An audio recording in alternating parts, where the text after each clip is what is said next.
My daddy's a fireman. My friends on the tire swing looked back and forth at each other. Is not, is to, is not, is to. Last week you said he was an ambulance driver. And before that you said something else, so what is it? I couldn't answer. I didn't know. And I can't remember what happened next, but I know something worked, because he agreed to meet me. Me, my daddy. I had a dad and he loved me. Just not the way grown-ups are supposed to love little girls. Not the way parents are supposed to love their 4-year-olds. I was 7 when my mom called the Children's Aid Society. Daddy went to jail. Through all the police and lawyers and news, I just couldn't wait for it to be over. To finally be a normal kid, to belong. But when it was all over, none of it was over. Except this time, we both knew nothing could stop it. Not the police, not the courts, not the Children's Aid Society.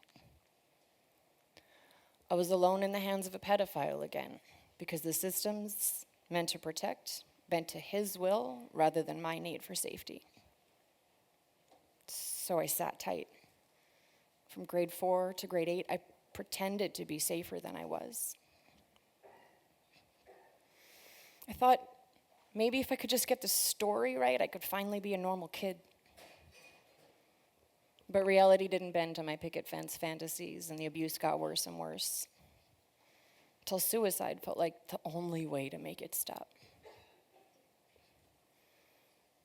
And then I heard a celebrity talking about how they had survived. They broke the silence. They shared their story.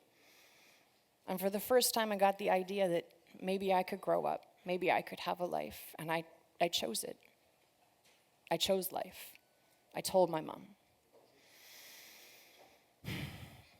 But a week later, lurking in the stairwell of my gym team practice, he cornered me, demanding, "How could you betray me?" And I froze for longer than seems humanly possible, until I mustered every ounce of courage I could and tried to run. But he was bigger, stronger, faster. He hopped the banister and pinned me against it. And passers-by just averted their eyes. I could hardly breathe. Still, every cell in my body shook like a rocket about to launch. And I realized something.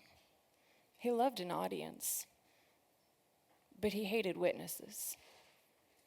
So I waited, and I waited, until the stairwell filled with people, and I took my chance. I tried to deke out underneath one of his arms, and when he grabbed me, one man stopped.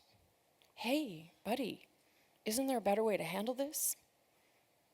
And then a few women stopped. Daddy had an audience. So he turned to soothe the adults, and I flew up the stairs. He was caught in his obsession with managing the narrative, and I escaped.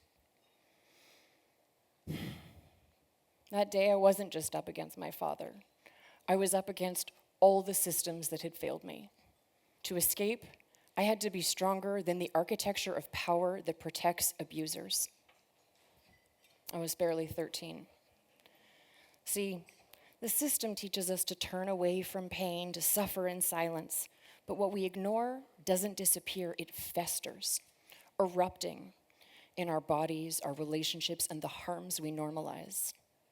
Healing doesn't come from delivering the painful truth in a perfect package. It comes from letting it breathe, airing it out long enough to be met in it, and to integrate the lessons. That's the alchemy. Pain does not make us stronger, but when we face it, process it, and realize you don't have to carry it alone, it becomes compost, nourishing. Integrating all the lessons your life has to teach, you become the version of yourself you needed, the version the world needs today. Far from festering, when we process our pain, it becomes a portal to superpower.